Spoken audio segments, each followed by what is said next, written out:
A disturbing truth, isn't it? That we're all gonna die. So, how do you cope with your own mortality? And how will this change how you live? Will you just sit around anxiously twiddling your thumbs and waiting to be blasted into heaven, like Tolstoy's Ivan Ilyich? Or will you look the world straight in the eyes and try to combat the absurdity all around?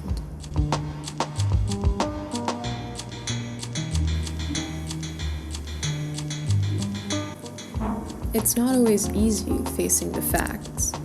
You can be in denial for a long time, maybe your whole life. But the alternative isn't much better. Sartre says life is meaningless when you've lost the illusion of being eternal. And Vladimir Nabokov said human life is a brief crack of light between two eternities of darkness. We're all given a certain allotment of time, and we're all under a constant existential tension.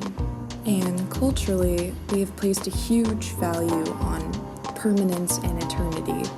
Humans have a long lineage of soothing existential discomforts by leaving a mark. The more long-lasting the mark, the more the life mattered. In Ernst Becker's Denial of Death, he claims that man aches for a cosmic specialness.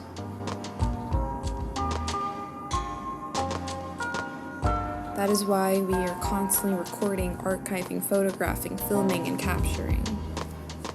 That's why man built the temple, cathedral, skyscraper. He is trying to prove that he and his products count. This line of thought also leads to false heroics, Nazis, consumer goods, the piling up of money and privilege, capitalism, communism, religion. Society itself is a codified hero system. Every society has a religion of some form or another to cope with death. The main contradiction we face is that our fear of death is ever present, but we are utterly oblivious to this fear in our daily lives. Since the fear of death cannot always be present if one is to mentally function. Proper repression keeps us living comfortably. We move against fragile existence by moving towards expanding ourselves in living experience. British mathematician Bertrand Russell believed that victory in the struggle with darkness is true baptism and mastery of the human existence.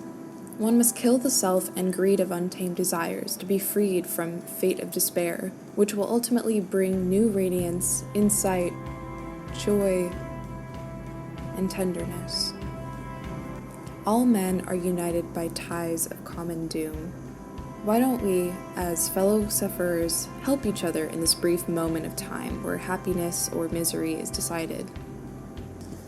Philosopher Robert Nozick believes meaning comes from affirming our limits and living with purpose within them.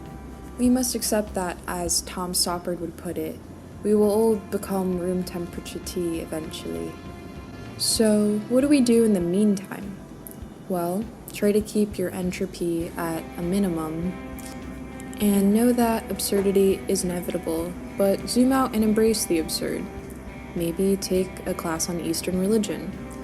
Listen to and read stories, because through stories we learn about human behaviors, desires, intentions, predicaments, and solutions. There are many ways to find meaning in life. Don't take my word for it. Just listen to this Russian math Olympiad I met on the street on Christmas Day. The purpose of human life is to make humankind eternal. If your action contributes to prolonging existence of humankind, it is good. If it contributes to shortening existence of humankind, it is failure. So,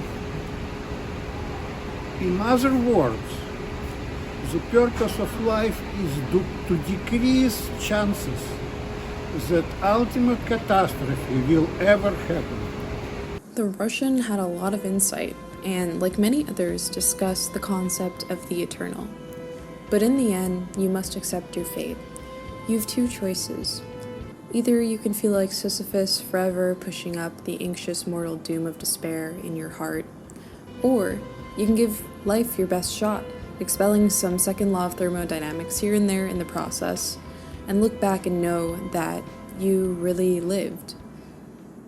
The choice is yours.